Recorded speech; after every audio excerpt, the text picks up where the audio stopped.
नमस्कार, मैं हूं आपके साथ आलोक और आप देख रहे हैं कुरुक्षेत्र। उत्तर प्रदेश में 2024 के चुनाव के लिए राजनीतिक दलों का ताना बाना शुरू हो चुका है। ऐसे में हर राजनीतिक दल अपने अपने वोटर्स को या यूं कहें कि अपने अपने कैडर्स वोटर को रिझाने के लिए पुरजोर कोशिशों में लगा हुआ है। एक तरफ बीजेपी की बात करें सत्ताधारी की, तो साफ तौर पर पूरी तरीके से आगामी 2024 के लोकसभा चुनाव में क्लीन स्वीप की तैयारी है। तो वहीं अन्य दलों की बात करें तो सोशल इंजीनियरिंग का सहारा भी लिया जा रहा है। बात करें मुख्य विपक्षी दल समाजवादी पार्टी की, MY फैक्टर के अलावा अब बात करें तो दलितों और ओबीसी के जो वोट बैंक में उसमें भी कहीं ना कहीं सेंधमारी की कोशिशें जारी हैं। तो कुल मिलाकर के बात करें तो राजनीतिक दल जो है वो वोटर्स को अपने अपने पाले में लाने की कोशिश, या राजनीतिक भाषा में कहें या बहुत सरल भाषा में या हम इस डिबेट की भाषा में करें तो हर राजनीतिक दल की अपनी अपनी सोशल इंजीनियरिंग है। तो ऐसे में सोशल इंजीनियरिंग किसकी क्या है और सोशल इंजीनियरिंग से राजनीतिक दलों को कितना फायदा मिलने वाला है, और सबसे बड़ी बात, इस राजनीतिक बहस के अलावा जिन दलितों को लेकर के बात की जा रही है, उनके हित की लेकर के बात की जा रही है, उनके विकास को लेकर के बात की जा रही है, उनके उत्थान को लेकर के बात की जा रही है, क्या वास्तव में उनका उतना विकास हो पाया है जितना ये राजनीतिक दल वोट के लिए इस्तेमाल करते हैं? ऐसे तमाम सारे सवालों के जवाब लेंगे एक बड़े पैनल के साथ। जल्दी डिबेट को जारी रखेंगे और जल्दी से बिना कुछ देर के हुए आए हुए मेहमानों से अपने दर्शकों का तारुफ करा देते हैं जिनसे कुछ सवाल के जवाब लेंगे। जल्दी से बिना कुछ देर के हुए हमारे साथ राजनीतिक विश्लेषक के तौर पर दिलीप यशवर्धन जी हमारे साथ स्टूडियो में हैं। दिलीप जी नमस्कार, बहुत बहुत आपका स्वागत है। और साथ ही साथ अमन पांडे जी हमारे साथ, नेता RLD। अमन जी नमस्कार, आपका भी बहुत बहुत स्वागत है। इसके अलावा तमाम सारे मेहमान हमारे साथ जुड़ेंगे, लेकिन मैं किसी भी राजनीतिक दल के पास जाऊं, सबसे पहले मैं आज दिलीप यशवर्धन जी के पास आ रहा हूं। एक बार फिर से स्वागत करना चाहूंगा। सर, मैं दलितों को लेकर के बात कर रहे हैं, ओबीसी को लेकर के बात कर रहे हैं, ये सब चीजें सवाल पूछने में बताने में बड़ा अच्छा लगता है कि हम बात विकास की कर रहे हैं, लेकिन जैसे जैसे आपको नहीं लगता है कि चुनाव नजदीक आता जा रहा है, दलित ओबीसी कैडर हर राजनीतिक दल इस ओर अब भागता नजर आ रहा है? ये इस देश की राजनीति की कमजोरी है आलोक जी, कि इस देश की राजनीति जाति पर आधारित है और उस जाति में एक नई प्रयोगशाला हो गई है कि जो पिछड़ा वर्ग है, जिसको सो कॉल्ड पिछड़ा वर्ग कहा जाता है, जिसे मैं नहीं मानता, क्योंकि मेरा ये मानना है कि जातियां पिछड़े नहीं होती, इंसान पिछड़ा हो सकता है, लेकिन वो जातियों को पिछड़ा कह के, दलित कह के, SC ST कह के, OBC कह के उनको देश की मुख्य धारा से जोड़ने की एक जो नई प्रक्रिया शुरू हुई है, जिसको राजनीति में एक नया रंग दिया गया है, उस पर अब सारी राजनीति केंद्रित हो गई है। और उसी पर हमारे देश में जो रिजर्वेशन का नया शकूफा है कि हम रिजर्वेशन दे करके इनको यहाँ से आगे लेकर के आएंगे, तो वो जो पिछले 70-75 सालों से आज़ादी के बाद देश में कवायद चल रही है, ये कवायद महज एक राजनीतिक प्रयोग बन के रह गई है। चंद लोगों को फायदा हुआ और चंद लोगों को हमेशा किसी न किसी नए प्रयोग से फायदा होता है, लेकिन मास इन जनरल को फायदा नहीं होता है। जब आप बात सोशल इंजीनियरिंग की करते हैं तो सोशल इंजीनियरिंग का मतलब कि समाज के हर वर्ग का फायदा हो, समाज के हर वर्ग को वो मिले जो इस देश के सरकार के, इस देश के संसाधनों से उसे मिलना चाहिए। उसमें दलित, अगला, पिछला, ऊपर नीचे, आदमी, औरत, बच्चा, बूढ़ा, गांव, शहर, ये नहीं होना चाहिए। ये होना चाहिए कि समाज के जिस तबके को, जिस व्यक्ति को जिस चीज की जरूरत है, जिसको सरकारी संसाधनों के तहत मुहैया कराया जा सके, वो लाभ उसको सरकार की तरफ से दिया जाना चाहिए। जी बिल्कुल, आपने बहुत सही बात कही। यही मैं सोच रहा था कि आज मैं अपनी डिबेट में कुछ ऐसे ही सवालों को रखूंगा। मैं एक जगह पढ़ा था, दलितों को लेकर के न जाने कितनी तमाम सारी योजनाएं हैं, लेकिन असल हकीकत तो यह है कि जो योजनाएं उन लोगों के लिए चलाई जा रही हैं, उनके हितों को लेकर के चलाई जा रही हैं, उसकी खुद उनको जानकारी नहीं है। ये राजनीतिक दलों की वाकई में एक बड़ी जिम्मेदारी है। इस पर भी मैं सवाल का जवाब लूंगा। अमन जी के पास आ रहा हूं। अमन जी, जब हम आज की डिबेट को लेकर के हम बात कर रहे हैं सोशल इंजीनियरिंग की, सोशल इंजीनियरिंग सीधी सीधी यानी कि राजनीतिक दल है अपने खास वर्ग को, वोटर को अपने पाले में लाने की एक नायाब कोशिश। हर दल की अपनी तैयारी है, बीजेपी अपनी तैयारी कर रही है, समाजवादी पार्टी अपनी तैयारी कर रही है, किसानों की हितैषी आपकी पार्टी है। आपकी क्या कुछ तैयारी सोशल इंजीनियरिंग को लेकर के? कौन से खास वर्ग को आप लोग लुभाने की कोशिश कर रहे हैं? जनता के बीच किन किन मुद्दों को लेकर के जाएंगे? देखिए, आपने खुद कहा कि किसानों की बात करते हैं, नौजवानों की बात करते हैं जी, और इसमें मुझे लगता है ये अम्ब्रेला है, इसमें सारी जाती हैं। किसान सिर्फ कोई एक वर्ग नहीं करती, किसानी जो कौम है ये सारी वर्ग किसानी करती है। या नौजवानों की बात करें या छात्रों की बात करें, हम लगातार मुखर हैं, सरकार सवाल कर रहे हैं कि भर्ती क्यों नहीं हो रही। हम जयंत चौधरी जी हमारे जो राष्ट्रीय अध्यक्ष जी हैं, उन्होंने एक नया ड्राफ्ट लेकर के आए हैं पार्लियामेंट में। उन्होंने उसमें कहा है कि जो एज है कॉन्टेस्ट करने के इलेक्शन, उसको 25 से 21 साल कर दी जाए। तो हम ऐसे नए प्रयोग की बात हम भी कर रहे हैं। हम भी कर रहे हैं कि हम नौजवानों को कैसे राजनीति में लेकर के आएँ, कैसे किसानों की फसल, जो उनकी फसल है उसका मुनाफिक दाम उनको मिले। हम आलू किसान की बात कर रहे हैं, अभी जो ओलावृष्टि हुई, जो बारिश हुई, उसकी बात कर रहे हैं। और रही बात देखिए सोशल इंजीनियरिंग की, तो अभी भाई साहब ने भी सही बोला। देखिए सोशल इंजीनियरिंग जो मैं समझता हूँ, अपने लफ्ज़ों में बताता हूँ आपको, कि हर एक पार्टी का एक वोट बैंक, अपना एक पर्सनल वोट बैंक होता है। उस वोट बैंक में कैसे हम अन्य लोगों को जो कि हमारे साथ नहीं है उनको भी लेकर के आए, अपनी जो विचारधारा उनको जोड़ें और उनको साथ लेकर के एक अच्छी सरकार बनाए। यही डेमोक्रेसी भी है, इसी से हमें आगे बढ़ना चाहिए। नहीं, जब आप अच्छी विचारधारा की बात करते हैं, अच्छी सरकार की आपने बात की, तो सवाल ये भी उठता है कि एक तरफ जिस तरीके से समाजवादी पार्टी की जो तैयारियां हैं, आप उनके कार्यक्रमों में बड़े कम नजर आते हैं। इस पर भी सवाल तमाम सारे उठते हैं। बड़ी बेबाकी से मैं इस सवाल को करना चाहूंगा। हाँ, बिल्कुल ऐसा नहीं है। देखिए जहाँ हमारे साझे कार्यक्रम होते हैं, हम साझे कार्यक्रम लगातार कर रहे थे अभी भी, और आगे भी करेंगे। निकाय चुनाव आ रहे हैं, उसके बाद लोकसभा चुनाव, हम साथ हैं। और जहाँ पर साझे कार्यक्रम है वहाँ चल रहे हैं, जहाँ हमारे अपने कार्यक्रम चल रहे हैं लगातार, उसके कार्यक्रम अपने कर रहे हैं। वो उनकी अपना एक दल है, उनका अपना एक मास बेस है, वो अपनी जगह पे जा रहे हैं। और जहाँ हमारा मास बेस है, जहाँ हमको जाना चाहिए, वहाँ हम अपना काम कर रहे हैं। जी, जब किसानों की हम बात करते हैं, और मैं किसानों को लेकर के बात करता हूँ, जब हम स्वामीनाथन आयोग की रिपोर्ट को लेकर के बात करते हैं, एमएसपी के निर्धारण मूल्य की बात करते हैं, बात हम करते हैं किसानों की आय को दुगना करने का जो लक्ष्य रखा गया है उसको लेकर के, ऐसे मुद्दों को लेकर के आप कितना आपको जन समर्थन मिल रहा है, और किन किन मुद्दों को लेकर के इसके अलावा आप जनता के बीच जाएंगे? ठीक है, बिल्कुल लगातार जनता के बीच में है। और अगर इलेक्शन की बात की जाए तो लास्ट खतौली इलेक्शन हुआ बाईपोल का, उसमें हमने अच्छी जीत हासिल की है। जयंत जी लगातार किसानों के मुद्दों पर पार्लियामेंट में भी बात कर रहे हैं। यहाँ पर भी जो 9 विधायक हैं हमारे, वो लगातार किसानों की समस्याओं को लेकर के या तो योगी जी से या तो फिर सतीश महाना से भी लगातार मुलाकात भी कर रहे हैं। और हम लगातार किसानों की बात कर रहे हैं कि कैसे उनकी जो फसल है, एमएसपी है, उस पर बात हो सके। उस पर हम पूरा देखिए, हम चाहते हैं कि भारतीय जनता पार्टी जो धर्म की राजनीति करती है, वो हमारे पिच पर आकर के किसानों की राजनीति करे। हमारा इतना प्रयोग है, हम ये चाहते हैं। इस दिन हम ये कराने में सफल हो गए, हम मान लेंगे हमारी जीत हो गई। जी, चलिए, आप लेकिन लगातार लगे हुए हैं, ये भी एक अच्छी बात है कहीं ना कहीं। हमारे साथ आलोक वर्मा जी भी जुड़ गए हैं, बीजेपी के प्रवक्ता। आलोक जी नमस्कार, बहुत बहुत स्वागत है। पूरी तरीके से अब आप लोग 2024 को लेकर के बात करें तो तैयारियों में जुटे हैं, और पूरा क्लीन स्वीप की तैयारियां हैं, यानी कि सोशल इंजीनियरिंग पूरी जबरदस्त चल रही है। बिल्कुल ठीक बात है, सोशल इंजीनियरिंग की बात नहीं, सबका साथ, सबका विकास, सबका विकास और सबके प्रयास की बात करने वाली भारतीय जनता पार्टी है।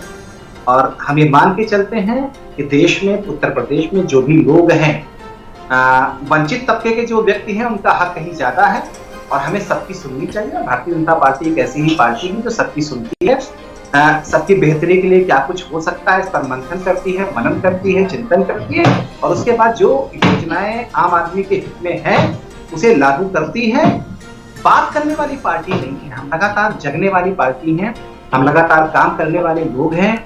सत्ता का जो तंत्र है हमारा, वो प्रदेश कैसे बेहतर चले, देश कैसे आगे बढ़े, इसकी चिंता करता है। और जो हमारा संगठन है उसकी चिंता ये होती है कि हमारी जो डबल इंजन की सरकार काम कर रही है, वो काम आम लोगों तक किस तरीके से पहुंचे, हर आदमी की बात हम सरकार तक कैसे पहुंचाए, ये हमारी चिंता का सबब होता है। निश्चित रूप से लोकतंत्र में जरूरी है कि अगर आप सत्ता में रहते हैं तभी आप वो काम कर सकते हैं, अपनी उन योजनाओं को आगे बढ़ा सकते हैं जो देश की बेहतरी के लिए, प्रदेश की बेहतरी के लिए ठीक हो। तो ये हमारी कोशिश रहती है कि जितनी सीटें चुनाव हो रहा हो उनमें अधिकतर सीटें हम जीते, और यहाँ तक कि हमारा लक्ष्य तो सभी सीटों को जीतने का रहता है। और 2014-2019 की लोकसभा की बात आप कर रहे हैं, और आपने देखा होगा कि उन सीटों पर भी हमने जीत हासिल की। जिन सीटों को असंभव माना जाता था, भारतीय जनता पार्टी ने उन सीटों को अपनी बनाया।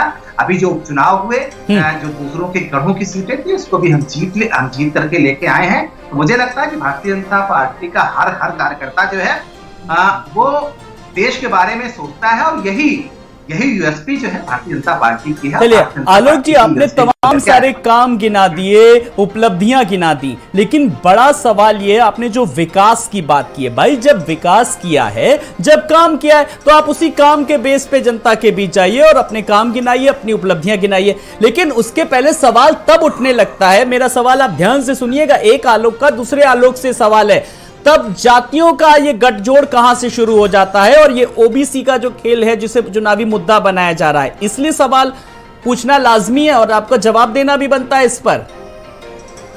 आलोक भाई, हमारा कौन सा लीडर मंच पे खड़े होकर इस तरीके की बातें करता है, जिस तरीके की बातें जो है रायबरेली के मन से आपको सुनाई पड़ी, रामचरितमानस पे जिस तरीके की बात की, हमारा कौन सा लीडर इस तरीके की बातें करता है? हम तो पुरजोर तरीके से कहते हैं कि हम सबके साथ की बात करने वाले लोग हैं, सबके विकास की चिंता करने वाले लोग हैं, विकास के कामों पर ही हमारा। आलोक जी, आपने कहा आपका कौन सा नेता ऐसी बात करता है? मेरी बात सुनिए, मेरे सवाल का जवाब दीजिए। बात नहीं करता है, माहौल ऐसा बना दिया जाता है, चाहे वो मोदी सरनेम को लेकर को देखो ओबीसी से किस तरीके से जोड़ा गया, इस तरीके की चीजें सामने आती। इस सवाल का जरा जवाब आप ही से चाहूंगा। जो बात हुई है निश्चित रूप से आपके भी मंच पे हुई है। क्या बात हुई है? क्या अदालत ने जो राहुल गांधी को सजा दी, क्या उस पर सवाल उठा रहे हैं? क्या आप ये कहना चाह रहे हैं कि अदालत ने अगर उनको 2 साल की सजा उनको सुनाई है राहुल गांधी को, तो उनका फैसला गलत है? अगर अदालत फैसला देती है तो आप हमारे ऊपर सवाल कैसे खड़ा कर सकते हैं? मुझे लगता है कि देश सवाल तो मैं खड़ा ही नहीं कर रहा हूं, बस मुद्दा आप बना खड़ा कीजिए। लेकिन नहीं, मैं सवाल अदालत का क्यों? मैं भी प्रोटोकॉल जानता हूं, मुझे भी अपने प्रोटोकॉल, अपनी मर्यादा पता है कि किस पे सवाल उठाना है और डिबेट में क्या सवाल पूछना है। चाहता उस शब्द पे जो राहुल गांधी ने कहा था जी, लेकिन जो कुछ कहा था उस पर अदालत ने 2 साल की उनको सजा दी है जी। तो मुझे लगता है कि अदालत के ऊपर सवाल ना आपको खड़ा करना चाहिए जी, मुझे खड़ा करना चाहिए जी। चलिए, हाँ ठीक है, अदालत के, लेकिन जो मुद्दा बनाया जा रहा है, जो मुद्दा बनाया जा रहा है उस पर मेरा सवाल जरूर है। चलिए, आसिफ रिजवी जी भी हमारे साथ जुड़ गए। आसिफ रिजवी जी नमस्कार, बहुत बहुत स्वागत है। जब मैं सोशल इंजीनियरिंग को लेकर के बात कर रहा हूं, हर राजनीतिक दल अपनी अपनी सोशल इंजीनियरिंग को सामने ला रहा है। फिलहाल जरा मैं इस पर सबसे पहले आपकी टिप्पणी चाहूंगा, प्रतिक्रिया, कि आप लोगों की क्या कुछ तैयारियां हैं। देखिए, हम सोशल इंजीनियरिंग की बात नहीं करते जी, हम देश को यूनाइट करने की बात करते हैं। हम प्रत्येक भारतीय को भारतीय होने पर गौरव महसूस करने की बात करते हैं और प्रत्येक भारतीय को भारतीय होने का जो राइट है उस राइट को दिलाने की बात करते हैं। देश के अंतिम व्यक्ति को देश की राजनीति में और देश के ऊपर उतना ही हक महसूस कराने की बात करते हैं और यकीन दिलाने की बात करते हैं जितने देश के प्रधानमंत्री की हो। हम वो लोग नहीं है जो नीरव मोदी चोरी करके भागे उसके बाद कहें ओके ठीक है। हम वो लोग नहीं है कि ललित मोदी चोरी करे और हम बुरा लगे। हमें तो समझ में नहीं आता है कि हम कहते हैं नीरव मोदी चोर है, ललित मोदी चोर है, विजय माल्या चोर है, तो भारतीय जनता पार्टी के पेट में दर्द क्यों होता है? अरे मोदी, राहुल गांधी ने कहा था, मैं कह रहा हूं कि ये चोर मोदी क्यों है और करना सजा करा दो, मुझे सजा, कोई डर नहीं है। लेकिन भारत का पैसा लेकर भागने वाले असल दिक्कत यह है कि जब सवाल ज्यादा उठाते हैं और जनता के बीच, तभी शायद बड़ा असमंजस का रहता है कि किन किन मुद्दों को लेकर के आप जनता के बीच जा रहे हैं। सवाल यह कि ओबीसी की तैशी किस तरीके से दावे तो करती है, लेकिन अभी जनता के बीच यही संदेशा नहीं है कि कांग्रेस किन किन मुद्दों को लेकर के जनता के बीच जाएगी। आप भले राष्ट्रवाद की बात करें, कांग्रेस का मुद्दा है शिक्षा, बेरोजगारी, चिकित्सा और भारत के प्रत्येक व्यक्ति को देश का नागरिक होने पे स्वाभिमान, उसको उसके नागरिक होने की रक्षा करना, ये कांग्रेस की सोच है। यही मुद्दे लेके कांग्रेस जाएगी। जिस तरह से शिक्षा में भ्रष्टाचार मचा हुआ है, पूरे उत्तर प्रदेश में चले जाइए, हर जगह जो है कई मंत्री अपने जाहिल भाई का अपॉइंटमेंट करा देगा टीचर के लिए। उत्तर प्रदेश में जहाँ आप शिक्षा व्यवस्था देख लिए, हर जगह बेईमानी हो रही है, अस्पतालों में दवाएं अवेलेबल नहीं है। उन मुद्दे को लेके जाएंगे हम।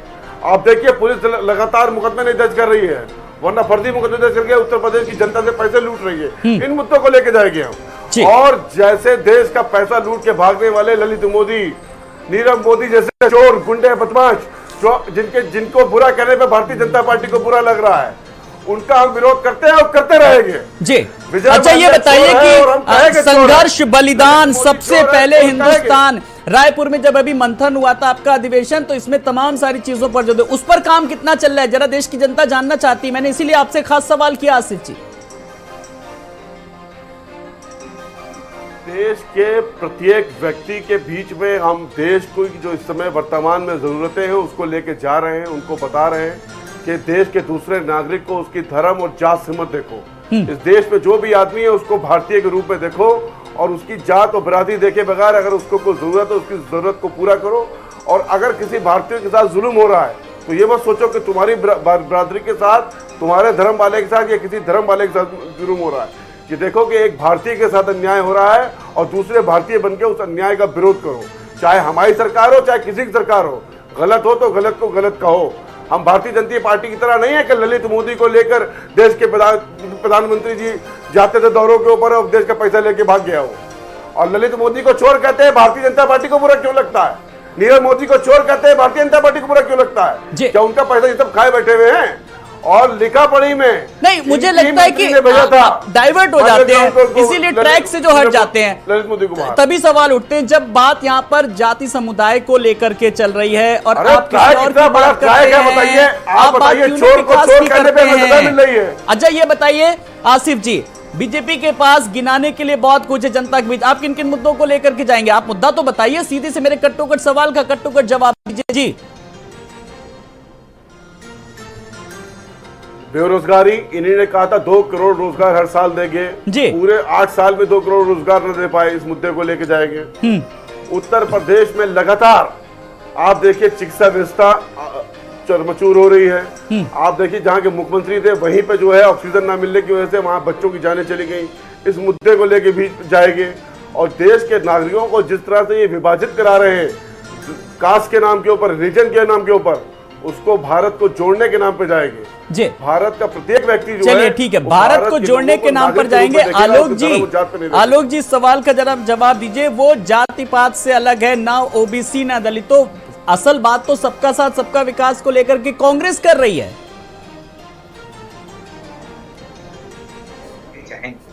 इनको तो ये भी नहीं पता है कि राहुल गांधी अमेठी लौट करके वापस आएंगे कि नहीं आएंगे। इनको तो ये भी नहीं पता है कि रायबरेली सीट दोबारा जीतेंगे कि नहीं जीतेंगे, क्या हाल होगा। सोनिया गांधी जी या प्रियंका गांधी जी कोई दोबारा वहां लड़ने की जरूरत कर पाएंगे, हिम्मत कर पाएंगे? इनको तो ये भी नहीं पता। इनको बस मीडिया मंच पर आकर के कुछ भी बोलते हुए चले जाना है, कभी जाकर के हकीकत की तस्वीर ये देखते ही नहीं है। नहीं, आप कैसे कह सकते हैं? आसिफ जी भी भाई तैयारी के साथ आएंगे, उनके पास भी कंटेंट है। कह सकता हूँ, वो भी सुन लीजिए आलोक भाई। 2017 से पहले आप इस चीज से अच्छी तरीके से वाकिफ होंगे। ये कुछ भी कह सकते हैं, ये कुछ भी कह सकते हैं। जैसे नीरव मोदी को चोर कहने पे इनको बुरा लगता है, ललित मोदी को चोर कहने पे आप मुद्दों की बात करिए।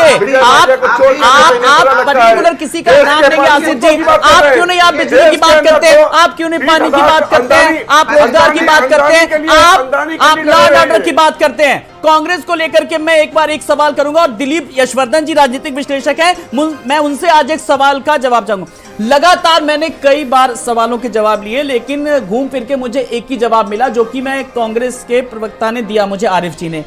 अभी अगर मैं सोशल मीडिया पर ट्रेंड की बात करूं जो जनता के बीच जा रहा है, ट्रेंड ये कर रहा है कि राष्ट्रवाद, लाभार्थी, लॉ एंड ऑर्डर, ये बहुत अहम सवाल है दिलीप जी। मैंने इस साल ट्रेंड तो ये करा, इन मुद्दों पर अगर कहीं ना कहीं फोकस है राजनीतिक दल तो ज्यादा फोकस होगा। आलोक जी, वास्तव में तो राजनीतिक दलों का काम ही यही है कि जो देश के और जनता से जुड़े वास्तविक मुद्दे हैं उन पर ही फोकस करें, स्पेशली विपक्ष जी। इस देश को जनतंत्र के रूप में बताते समय जो संविधान का उद्देश्य था, विपक्ष बनाने का उद्देश्य ही यही था कि सत्ता के द्वारा जब कहीं कोई चीज़ गलत करी जाएगी तो विपक्ष उन बातों को जनता के बीच लेकर के जाएगा और वो जनता से जुड़ी बातें होनी चाहिए, ना कि राजनीति से जुड़ी बातें होनी चाहिए। ना कि इस ध्यान ये केंद्रित नहीं होना चाहिए कि सत्ता कैसे मिलेगी, ध्यान ये केंद्रित होना चाहिए कि समाज का भला कैसे होगा, या जो संविधान में वर्णित सामाजिक न्याय है वो सरकार जनता को किस तरीके से देगी। इसमें सरकार की प्राथमिकता है लेकिन विपक्ष की भी भूमिका है। लेकिन सत्ता का लालच कुछ ऐसा है कि ना तो सत्ता अपनी बातों पर खरा उतर पाता है और ना विपक्ष उस पर ध्यान दे पाता है, क्योंकि सबका ध्यान रहता है कि कुर्सी कैसे मिलेगी। लड़ाई सिर्फ कुर्सी की है और उस कुर्सी की लड़ाई को जीतने के लिए समाज को चाहे जाति में बांटना पड़े, चाहे क्षेत्रों में बांटना पड़े, चाहे अपर कास्ट लोअर कास्ट में बांटना पड़े, चाहे महिला पुरुष में बांटना पड़े, हिंदू मुसलमान में बांटना पड़े या जातियों में बांटना पड़े, जैसे भी बांटना पड़े, राजनीतिक लाभ अगर किसी रास्ते से मिलता है तो वो रास्ता राजनीतिक पार्टियों को ज्यादा प्रिय हो जाता है, ना कि सामाजिक भले का रास्ता। जी बिल्कुल आसिफ जी, आपने सुन लिया। देखिए राजनीतिक विश्लेषक ने कितने अच्छे से डिफाइन किया कि जिन जिन मुद्दों जो आज की जरूरत है, जो समय की मांग है, उन मुद्दों को लेकर के अगर आप जनता के बीच जाएंगे, जनता भी आपको प्रॉपर रिस्पॉन्स करेगी। देखिए, ये जो बात आदरणीय भाई साहब ने कही, दिलीप जी ने लगातार कहा कि हम देश के प्रत्येक नागरिक को नागरिक के रूप में देखना चाहते हैं और हम देश के नागरिकों को इस बात के लिए जागरूक कर रहे हैं कि वो जब किसी दूसरे आदमी जुल्म होते हुए देखें तो ये देखें कि एक देश के दूसरे नागरिक के ऊपर जुल्म हो रहा है।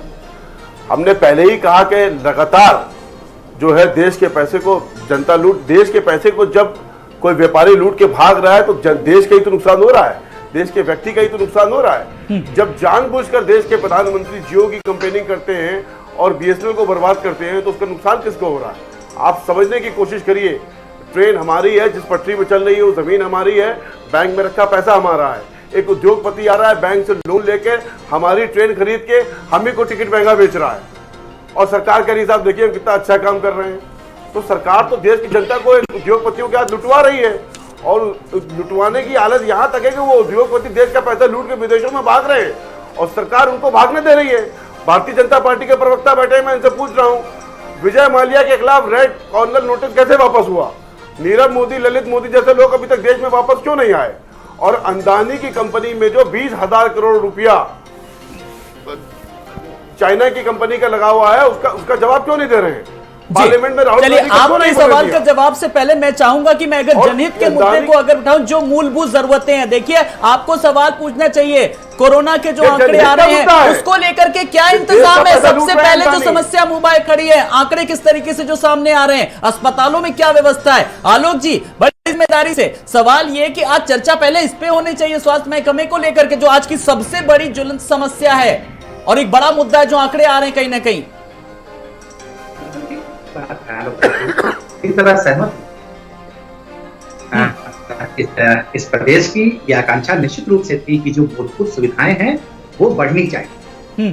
और आपको याद होगा कि एक जमाना था जब विपाशा के नाम पर सरकारें चली जाया करती थी, बिजली पानी सड़क के नाम पर सरकारें जाती थी आती। हमने उस पर काम किया पिछले 6 सालों में, अगर चाहे बिजली का मामला हो, चाहे पानी का मामला हो, चाहे सड़क का मामला हो, चाहे अपराध का मामला हो, हमने उस पर लगातार काम किया और आज का ये जो परिवर्तन हुआ है आप अच्छी तरीके से देख सकते हैं। आपको भी याद होगा इसी जमाने में जब समाजवादी पार्टी की सरकार थी तो उत्तर प्रदेश में 4-5 जिले थे जहां 24 घंटे लाइट आती। बाकी जगह लोग कोरोना में मर रहे थे, दिन में सरकार के लोकल लोगों को पता होता था कि उत्तर प्रदेश के अंदर 2-2 दिन की लाइन लग रही थी अंतिम संस्कार के लिए। याद है लकड़ी जो है ब्लैक में खरीदी जा रही थी। उत्तर प्रदेश की जनता को याद है कि कोरोना के अंदर सरकार ने पूरी तरह से मंत्री जो है विफल रही। सरकार के लखनऊ के अंदर 2-2 दिन बाद अंतिम संस्कार हो पाए लोगों के। बुंदेलखंड को के दोहन का काम करते थे। आज बुंदेलखंड का क्या है? भ्रष्टाचार में डूबी हुई सरकार ने कोरोना के अंदर दुनिया के कारोबार केवल पैसे कमाने का काम किया। और बुंदेलखंड से लखनऊ और दिल्ली भी वो जा सकते हैं। खरीदी गई, कितना की बेची गई। पूर्वांचल में की तरफ किसी ने ध्यान नहीं दिया था, वो तो अपराध की राजधानी हुआ करती थी। हमने उस पर ध्यान दिया। पूर्वांचल एक्सप्रेस वे, अगर कभी आप गए होंगे उस पूर्वांचल एक्सप्रेस वे से तो आपको पता होगा कि कितना आसान हो गया है उन इलाकों में जाना जो कभी पिछड़े इलाके थे। जब कभी कोई उद्योगपति कोई कारोबारी जाने का नाम नहीं लेता था। अस्पताल में दवा अवेलेबल नहीं है।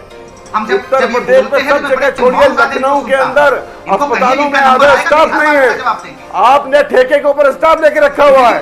कोरोना में जिन लोगों ने अपनी जान को हथेली पर रख के, जिन ड्राइवरों ने, एम्बुलेंस के ड्राइवरों ने काम किया, उन एम्बुलेंस के ड्राइवरों को जो है आपने आधार पे नहीं रखा आज तक। आज तक वो कंपनी के माध्यम से रखे गए। आप 30,000 रुपए उनकी सैलरी दे रहे हो, कंपनी 20,000 रख के ले रही है, उनको केवल 10,000 रुपए मिल रही है। आज तक उत्तर प्रदेश में जो एम्बुलेंस के ड्राइवर है वो आंदोलन कर रहे हैं। उनके ड्राइवरों को आपने फर्जी मुकदमे लेकर जेल भिजवा दिया। वो खत्म होना चाहिए। आप कह रहे उत्तर प्रदेश में आपने कोरोना में काम किया। अरे उत्तर प्रदेश के कोना में कोरोना में लाशें पड़ी रही। अरे आपने तो अंतिम संस्कार की व्यवस्था नहीं करी। गुजारिश करिए कि डिबेट का एक तरीका होता है, सलीका होता है। जब भी किसी बड़े मीडिया हाउस में बैठे तो वो सलीका भी जाने। आप अपनी बात रखिए। अरे आप तरीके की बात कर रहे हो। अगर इस पे तरीके की बात, आपने कोविड के ऊपर ठीक से काम नहीं किया, कोविड के अंदर अंतिम संस्कार की व्यवस्था नहीं करी आपने, और आप कह रहे हो कि आपकी व्यवस्था बात करने की व्यवस्था रखी जाए। सरकार में व्यवस्था आप चलाओगे नहीं। काम किया उन्होंने। चलिए, सवाल ये कि मुख्य विपक्षी की क्या एक भूमिका होती है। मेरी बात सुनिए कि पिछला क्या हुआ, आगे जो तरीके सामने आ रहे हैं, चर्चा कहीं ना कहीं उस पर होनी चाहिए। मेहमान हमारे साथ लगातार बने हुए हैं, मैं एक बार फिर से आऊंगा मेहमानों के पास, लेकिन अपने दर्शकों को बता दें कि चुनाव के पहले जो सोशल इंजीनियरिंग लगातार तेज होती जा रही है, जातियों की गोलबंदी में जुटी है, हर पार्टी और जातियों को साथ लाने में जुटे हैं हर राजनीतिक दल। तो 2024 में क्या होगा, दलित वोटरों का रुख और सोशल इंजीनियरिंग है, चुनाव के पहले सोशल जो इंजीनियरिंग है वो लगातार तेज होती जा रही है। और इस वक्त हमारे साथ समाजवादी पार्टी के प्रवक्ता अशोक यादव जी भी जुड़ गए। अशोक जी नमस्कार, बहुत बहुत स्वागत है। अभी अभी आपने हमें ज्वाइन किया, आज हम सोशल इंजीनियरिंग को लेकर के बात कर रहे हैं। बीजेपी तो देखिए क्लीन स्वीप की तैयारी कर रही है, समाजवादी पार्टी को लेकर के क्या तैयारी, कहा जा रहा है कि ओबीसी को साधने में इस वक्त लगी हुई है। आलोक जी, देखिए, समाजवादी पार्टी का स्पष्ट मानना है कि उत्तर प्रदेश के विकास के लिए समाजवादी पार्टी का जो मेन उद्देश्य यही रहा है और यही रहेगा। चाहे आप डायल 100 की बात कर लीजिए, चाहे अभी हमारे भाजपा के मित्र जो पूर्वांचल एक्सप्रेसवे की बात कर रहे थे, अगर लखनऊ आगरा एक्सप्रेसवे की तुलना अगर किया जाए पूर्वांचल एक्सप्रेसवे से, तो कहीं नहीं टिकेगा। ये भी आते जाते होंगे, इस पर देखते होंगे, इतना एक्सीडेंटल प्रोन एरिया है पूर्वांचल एक्सप्रेसवे पे। तो देखिए, समाजवादी पार्टी हमेशा विकास को लेकर के राजनीति करती है, लेकिन साथ में जो पिछड़े और दलित समाज का जो नौकरियों में जो आरक्षण पे जो डाका डाला जा रहा है भारतीय जनता पार्टी के द्वारा, उसके बचाव के लिए भी समाजवादी पार्टी मैदान में है और रहेगी। क्योंकि समाजवादी पार्टी का उदय ही हुआ था कि ये सामाजिक समतामूलक समाज की स्थापना के लिए सामाजिक, आर्थिक और राजनीतिक रूप से पिछड़े दलित और पिछड़े समाज के लिए, और समाज में जो भी लोग सामाजिक, आर्थिक और राजनीतिक रूप से पिछड़े हैं, उनके उत्थान के लिए समाजवादी पार्टी का गठन हुआ था। तो अपने मूल उद्देश्य को लेकर के समाजवादी पार्टी हमेशा तत्पर रहती है, तत्पर रहेगी जी। तो साथ में विकास का मुद्दा हमारा सबसे अच्छा ठीक है, विकास का मुद्दा समानांतर चलेगा, लेकिन जिस दलित को उत्थान को लेकर के आप बात करते हैं, मैं चाहूंगा कि अशोक जी आप बड़ी जिम्मेदारी से कि आप कोई ऐसे बड़े नाम बताएं जो आपकी पार्टी में जो दलितों का प्रतिनिधित्व कर रहे हैं।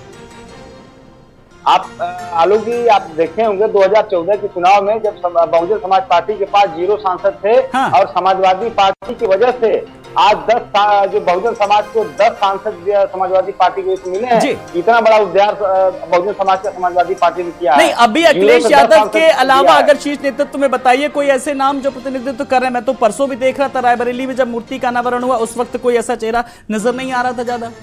आप समाजवादी पार्टी का जो आप देखेंगे टॉप जो हमारे राष्ट्रीय कार्यकारिणी जो सूची है, उसमें देखेंगे बड़े नाम है, 6 बड़े नाम है जो दलित समाज से।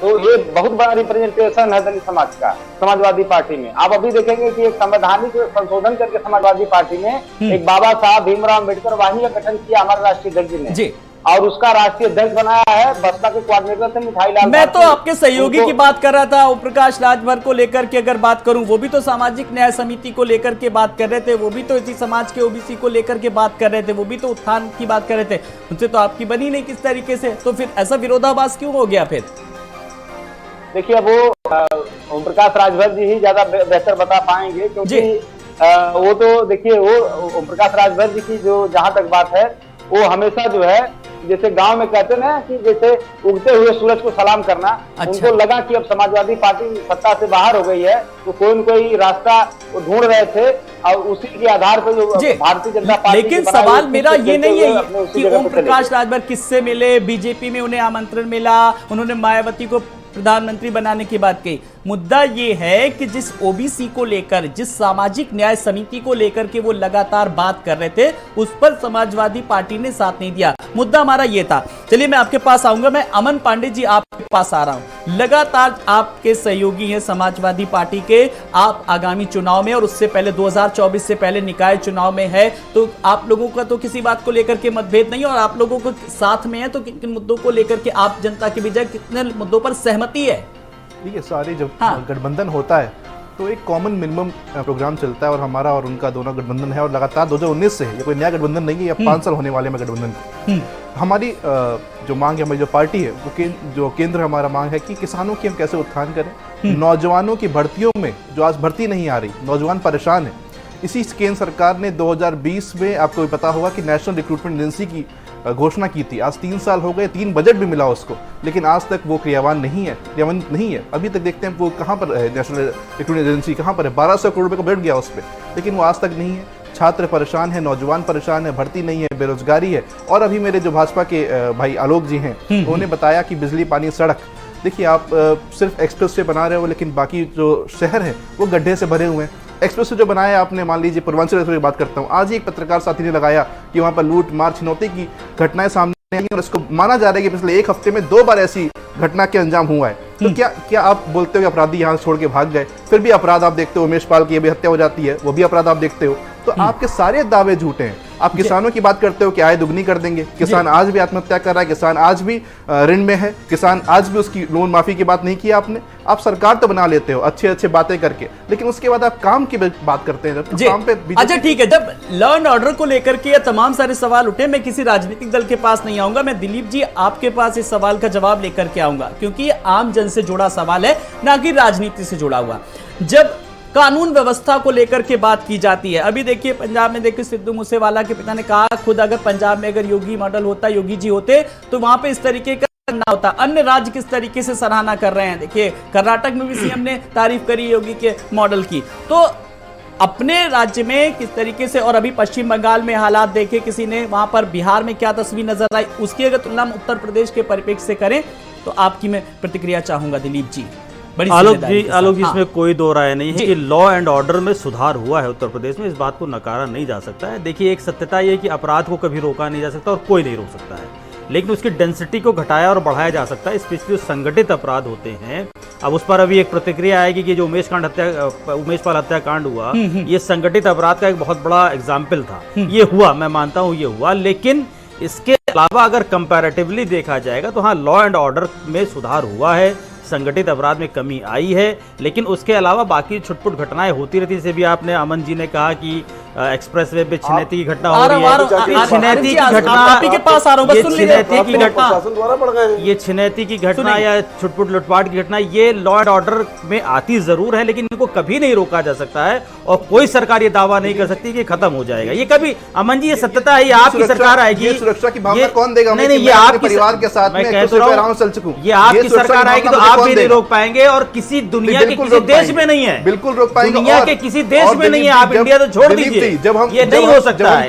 अगर ऐसा होता, अमन जी, अगर ऐसा होता तो पुलिस नहीं बनाई जाती, अगर ऐसा होता तो पुलिस नहीं बनाई जाती। मैं ये कह रहा हूं, मैं ये नहीं कह रहा हूं कि अपराध खत्म हो गया है, मैं भारतीय जनता पार्टी की तारीफ में कसीदे नहीं पढ़ रहा हूं, लेकिन मैं ये जरूर कह रहा हूं कि कंपैरेटिवली अपराध में कमी आई है, लेकिन 100% अपराध को ना तो भारतीय जनता जन्म जिंदगी में और ना कोई राजनीतिक पार्टी कभी नहीं खत्म कर। जी आसिफ जी, कोई पार्टी नहीं कर सकती, लेकिन कुछ चीजें बेहतर हुई, आप इसको मानते हैं कि नहीं? दिलीप जी ने जो कहा है, आप कितना इत्तेफाक रखते हैं? हाँ, बिल्कुल नहीं मानता हूँ, बिल्कुल नहीं मानता हूँ। संगठित अपराध और बढ़ गए हैं और मैं इसकी आपके चैनल के ऊपर इसका सबूत दूंगा और विद प्रूफ बात करता हूँ।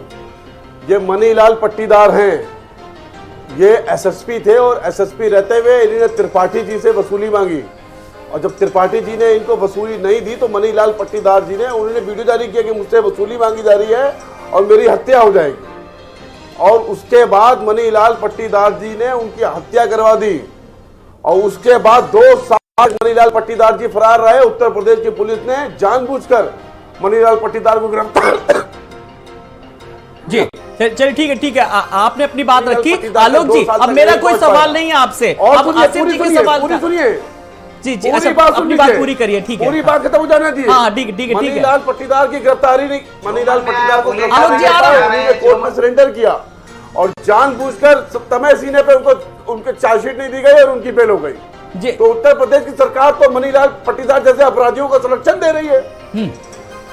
आलोक जी, अब जरा इस पर मैं आपकी टिप्पणी चाहूंगा। आप कह रहे हैं संरक्षित अपराध नहीं हो रहा है, किसको संरक्षण दे रही है?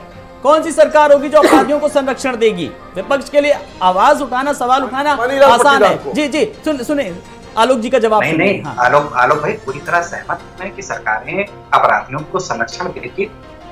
मुख्तार अंसारी, अतीक अहमद जैसे लोग कैसे पनपते थे?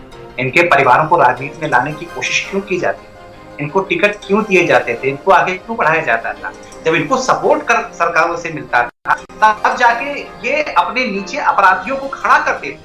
उनका एक ग्रुप बनाते थे, उनका एक नेटवर्क बनाते थे, इसी को हम संगठित अपराध कहते थे, और उसके बाद जनता को दहशत में डालने का काम करते थे। भारतीय जनता पार्टी में ये नहीं हुआ। तो नाम बदल गया, मनीलाल चौकीदार कर रहे हैं, उनको आप संरक्षण दे रहे हैं, बोल रहे थे, हरकत तो वही कर रहे हैं। आसिफ जी सुनेंगे। हाँ जी, इनको आसिफ बाबू और आपको चार्जशीट भी नहीं लगा रहे, खुले हरकत कर रहे हैं। थोड़ा सलीका सीख लें, थोड़ा सलीका सीख लें। डिबेट का सलीका क्या होता है, सब सुन रहे हैं आप, और जब मैं बोल चुकूं तो फिर अपनी बात पे आप मेरी बात का विरोध कीजिए। मैं चलिए भाई, आलोक जी को थोड़ा समय ज्यादा भी देना होगा, क्योंकि विपक्ष में कई लोग हैं और सत्ता पक्ष की तरफ से एक है, इसलिए आलोक जी को मौका तो देना ही होगा। आलोक जी अपनी बात पूरी करिए जी। निश्चित रूप से कई अधिकारियों का नाम भी हमारे साथियों में साथी लेकर के आए। निश्चित रूप से उत्तर प्रदेश की नौकरशाही में, पुलिस की वर्दी में बहुत सारे ऐसे चेहरे होंगे जो होने नहीं चाहिए और उनको सजा भी मिल रही है। अभी जो जेलों पे जो कड़ी कार्रवाई की गई वो अच्छी तरीके से जानते हैं, जिनका नाम, जिस एसपी का नाम इन्होंने भाई साहब ने लिया, वो कहां मारे फिर रहे हैं, ये भी आप अच्छी तरीके से जानते हैं। तो सबसे बड़ी बात ये है कि योगी सरकार में कार्रवाई होती है। योगी सरकार किसी भी बड़े चेहरे को संरक्षण नहीं देती। योगी सरकार किसी भी अपराधी को खिलाफ आपने इसी में हम काम कर रहे हैं। सरकार से संरक्षण नहीं मिलता अपराधी को, तो अपराध का मिर्जापुर, चंदौली, जौनपुर देखा जाए तो बल्ला पकड़े क्रिकेट खेलता है। निश्चित रूप से ये भी जान लीजिए जो भी इसमें शामिल रहे हैं। चलिए, ये कुछ ऐसे नाम विपक्ष इस वक्त बता रहा है जिन पर पूछेंगे, लेकिन मुद्दा हमारा ये है कि आज सोशल इंजीनियरिंग को लेकर के मैं फोकस करूं तो ज्यादा बेहतर होगा। मैं एक बार अशोक यादव जी आपके पास आऊंगा। MY फैक्टर के अलावा किस तरीके से सोशल इंजीनियरिंग पर फोकस है, और उसी के साथ साथ आप जो विपक्ष की जो आवाज है, आम जनमानस को लेकर के लगातार मुखर है, जनता की आवाज बनकर के, आपको क्या लगता है 2024 के पहले निकाय चुनाव भी बहुत नजदीक है, वहां पर अपनी शुरुआत कर देंगे? आलोक जी देखिए, सोशल इंजीनियरिंग को लेकर के जो बात आप कर रहे हैं, ये सोशल इंजीनियरिंग का अगर इस आजाद भारत के इतिहास में अगर देखा जाए तो अब तक जितना शोषण पिछले और दलित समाज का हुआ इस मोदी और योगी के सरकार में, ऑन रिकॉर्ड में बता रहा हूँ, उतना शोषण आज तक कभी नहीं हुआ था। आप इतना देखिए कि 69 शिक्षक भर्ती में कितना बड़ा घोटाला और एक डंके की चोट पे घोटाला किया गया पिछड़ों दलितों के साथ। अभी आप देखेंगे मोदी सरकार में इस जो पीएमओ में कितने सचिव पिछड़े हैं, कितने उप सचिव जो है दलित से पिछड़े हैं। ये देखिए केंद्रीय विश्वविद्यालयों में कितने लोग हैं पिछड़े, हर जगह पिछड़ों और दलितों का शोषण या योगी सरकार। अच्छा चलिए, बड़ी जिम्मेदारी से आपने शोषण की बात कर दी अशोक जी, बड़ी जिम्मेदारी के साथ। जब 69,000 शिक्षक भर्ती का, सहायक शिक्षक भर्ती का मामला था, लोग प्रदर्शन कर रहे थे यहां पर, लेकिन उसमें से कुछ जो नेता थे, छात्र नेता, वो वहां पर अखिलेश यादव से भी मिलने गए थे। आप लोगों ने किस तरीके से आवाज उठाई, किस तरीके से उनकी मदद की, कितना हितैषी बने? आलोक जी, हाँ आलोक जी, हमारे प्रदेश अध्यक्ष माननीय नरेश उत्तम पटेल से लेकर के हमारे राष्ट्रीय अध्यक्ष माननीय अखिलेश यादव तक ने, सभी लोगों ने उनको पूरा समर्थन और सहयोग देने का काम किया और उनकी लड़ाई को हर स्तर तक लड़ने का उन्होंने आश्वासन दिया और हमेशा उन लोगों का समर्थन और सहयोग समाजवादी पार्टी देती आई है, देती रहेगी, क्योंकि अन्याय के खिलाफ लड़ना ही समाजवादी पार्टी का मूल उद्देश्य है। हम लोग अन्याय के खिलाफ हमेशा लड़ते रहेंगे, चाहे वो अन्याय समाज के किसी भी वर्ग के साथ हो। वो अन्याय अगर किसी, ऐसा नहीं किसी पिछड़े समाज के साथ अन्याय होगा तभी हम खड़े होंगे, वो अन्याय समाज के किसी भी वर्ग के साथ अगर होगा वो समाजवादी पार्टी उसी तत्परता से। चलिए, मैं तो यही कहूंगा, यही धार आप अपने मुख्य विपक्षी के तौर पर है तो आप बनाए रखिएगा इसी पर। एक एक फाइनल कमेंट में अमन जी, कुल मिलाकर सोशल इंजीनियरिंग की जब बात कर रही है, पिछड़ों दलितों पर सपा ने फोकस किया है, और आप लोग कितना समर्थन देंगे और किन किन मुद्दों को लेकर के जनता के बीच जाएंगे? एक एक फाइनल कमेंट आपसे भी जी। देखिए, सपा और हम साथ हैं। रही बात पिछड़ी और दलित जातियों की, तो वो हमारे साथ लगातार हमें वोट देते हैं, हमें चाहते हैं, और हम उनके मुद्दे, उनके साथ, उनके सुख, उनके दुख में खड़े रहते हैं। चाहे कोविड हो, चाहे उनकी कोई भी मांग रही हो, चाहे आपने 69,000 शिक्षक भर्ती की बात की, जैन जी ने उसके लिए भी लेटर लिखे, उन छात्र नेताओं से मिले। खुद आज मैं अपनी पार्टी का छात्र अध्यक्ष भी हूँ, उसके नाते ही मैं उनके आंदोलनों में गया। तो लगातार हम उनके बीच में काम कर रहे हैं, और 2024 के चुनाव और अभी जो निकाय चुनाव आने वाले हैं, इसमें आप देखिएगा कि रिजल्ट, परिणाम भारतीय जनता पार्टी के लिए बहुत ही पीड़ादायक है। यानी कि निकाय चुनाव का जो अक्सर वो साफ तौर पर समझा जा सकता है 2024 के चुनाव के पहले स्थिति निकाय चुनाव में स्पष्ट हो जाएगी किस राजनीतिक दल की क्या कुछ स्थिति है, क्या तैयारियां और जनता के बीच किसका जन समर्थन है। आसिफ जी, एक फाइनल कमेंट आपसे भी चाहूंगा कि जिस तरीके से लगातार तमाम राजनीतिक दल, विपक्षी, सत्ता पक्ष अपनी अपनी राजनीति में, अपनी अपनी सोशल इंजीनियरिंग में लगे हुए हैं, आपकी क्या कुछ खास तैयारियां हैं, कोई खास ऐसा मुद्दा?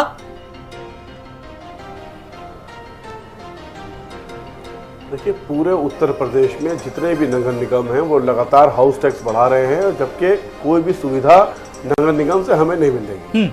आप गलियों में चले जाएं, रोडों पे चले जाएं, हर जगह आपको घंटे मिलेंगे। उस मुद्दे को लेके जाएंगे। जल संस्थानों ने लगातार टैक्स को बढ़ा दिया है और कहीं पर भी पानी की व्यवस्था अप्रोप्रिएट नहीं है, इन मुद्दे को लेके जाएंगे। और सबसे बड़ा मुद्दा यह है कि उत्तर प्रदेश में चुनाव कांग्रेस पार्टी को शासन प्रशासन से लड़ना पड़ेगा, क्योंकि भारतीय जनता पार्टी का चुनाव केवल सत्ता में बैठे हुए लोग शासन प्रशासन से लड़वाते हैं और चुनी हुई सरकारों को भी सीबीसीआईडी और आपके नाम लिए इन लोगों से गिरवाते हैं। तो आप जानते हैं इन्हीं ने डीएम एसएसपी अपने तैयार कर लिए हो कि जो नगर निगम को चुनाव में भारतीय जनता पार्टी को चुनाव जिताएंगे।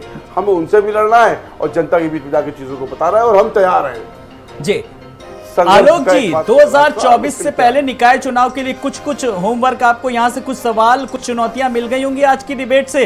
मेरा सवाल नहीं है, फाइनल कमेंट के तौर पर।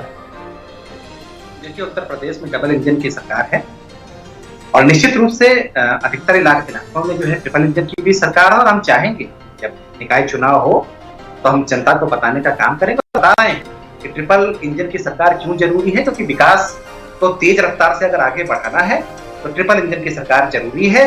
केंद्र में हमारी सरकार है, यूपी में हमारी सरकार है और निकाय चुनाव में भी हमारी सरकार बनेगी, ये हमारा पूरा विश्वास है। जी दिलीप जी, आज की डिबेट का फाइनल कमेंट। विकास को लेकर के बड़ी जोर शोरों से बातें हो रही हैं। नेता कहते हैं विकास की गंगा बहा दी, जनता कहती है विकास कोई गंगा में बहा दिया। अब जरा हकीकत क्या है? आलोक जी, विकास का तात्पर्य मेरे शब्दों में जो है वो ये कि डेवलपमेंट तो हो लेकिन उसका बोझा जनता पे ना पड़े। हाउस टैक्स, वाटर टैक्स की बात जो अभी कांग्रेस के प्रवक्ता ने कही, मैं इस बात का समर्थन करता हूं कि हाउस टैक्स और वाटर टैक्स को बोझा बढ़ा दिया गया है जनता के ऊपर और बिना उसकी समर्थन के, बिना उसके पूछे अननेसेसरी 3 से 4 गुना बढ़ा दिया गया है। दूसरा, सरकार की जिम्मेदारी पीने लायक पानी देने की है। जो पीने लायक पानी घरों में नहीं आता है, लेकिन हाउस टैक्स और वाटर टैक्स 4 गुना आपको देना है, ये एक बहुत बड़ा बोझा है। बाकी इसके साथ साथ महंगाई की, बिजली के दाम अभी बढ़ा दिए गए, गैस के दाम बढ़ा दिए, बिजली के दाम 23% बढ़ा दिए गए। सोचिए 23% की हाइक का मतलब जनता के ऊपर कितना बोझा है। तो ये विकास की परिभाषा में नहीं आता है। विकास की परिभाषा का मतलब कि आम जनता के ऊपर बोझ न पड़े और डेवलपमेंट वो होता है जहां पर आदमी की जेब में आए ज्यादा जाए कम। ये डेवलपमेंट का ऐसा है कि आ रहा नहीं है और जाने के रास्ते। बिल्कुल, और चुनाव के पहले भी शायद ऐसे ही कुछ विकास के मुद्दों को लेकर के चुनाव के बीच जनता के बीच जाना चाहिए इन राजनीतिक दलों को। आप सब मेहमानों का बहुत बहुत शुक्रिया। अशोक यादव जी आपका भी, आलोक वर्मा जी आपका भी, आसिफ रिजवी जी आपका भी, अमन पांडे जी आपका भी, दिलीप यशवर्धन जी आपका भी बहुत बहुत शुक्रिया। तो दलित बस्तियों में हर दल किस तरीके से जाएंगे और सोशल इंजीनियरिंग का इसका असर कितना दिखेगा 2024, लेकिन उससे पहले अक्स उसका साफ तौर पर देखा जा सकता है निकाय चुनाव में। नमस्कार।